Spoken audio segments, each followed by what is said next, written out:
high-performance sedans come from BMW's M division and AMG by Mercedes-Benz. They're like factory aftermarket tuner shops, but their limited editions are sold by authorized BMW and Mercedes dealers with factory warranties. The sales pitch? Serious power, serious speed, and serious bucks. Oh, and serious fun.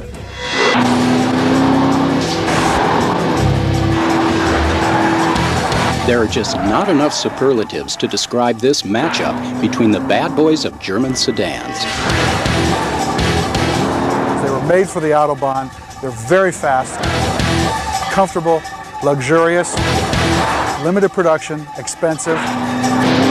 The M5 and the E55 AMG have met before. It's always a very close contest, and this one is no exception. And I love them both. But we're here to name one of these two a winner. So in the interest of making the world a better place, or maybe just having a ripping good time, the MotorTrend team hit the roads and screamed around the track to see which of these hyper-performance mid-size sedans is our choice. It's a tough job, but we forced ourselves to take care of business. Our particular test regimen not only includes track testing, of course, but a lot of road time, and that's bad roads, curvy roads, freeways, some high speed, everyday life, all sorts of conditions, and they both work really well as normal everyday cars. First, some basic facts.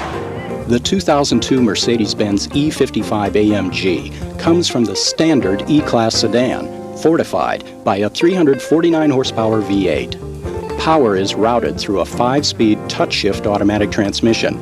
Just 550 E55s will be shipped to the U.S. this year. The BMW 5 Series becomes an M5 by virtue of its race-inspired, handcrafted V8 packing 394 horses. Only 2,400 of these mile-liters will be imported stateside this year.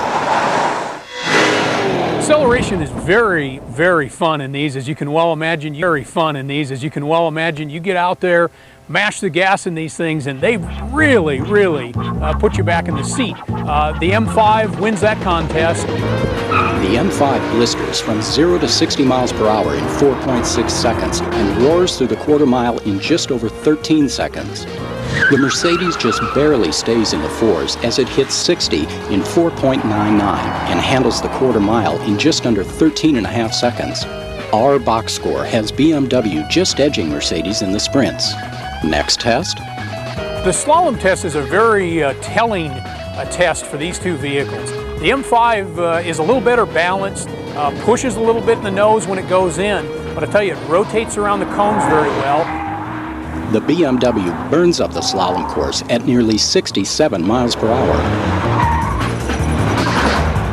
The Mercedes is fast, but tops out a little slower at just under 63 miles per hour. I think it may have something to do with E55's a little heavier in the nose, and it just doesn't rotate quite as well. If there's anything I wasn't particularly crazy about the E55 AMG, it's the fact that it tends to get a little tail happy. When you're going through the slalom and major transitions, it's a little pendulum effect. And the box score says BMW once again.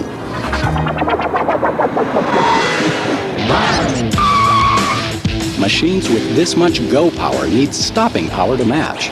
E55 has giant brakes on the front, comes to a stop from 60 miles per hour, about 120 feet.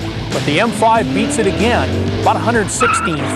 I think, again, it may have something to do with a little bit of better balance on the M5.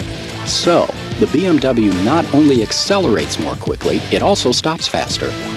When you look at these two vehicles, there's very few flaws between them. I think with the Mercedes, people would still love to have a manual transmission in this car. In the BMW, if it was anything, it might be the lack of quite a bit of visual distinction. It looks a lot like a regular 5 Series. A hands-down winner of this matchup was a tough call. A tip of the scale could come down to transmission choice or brand preference.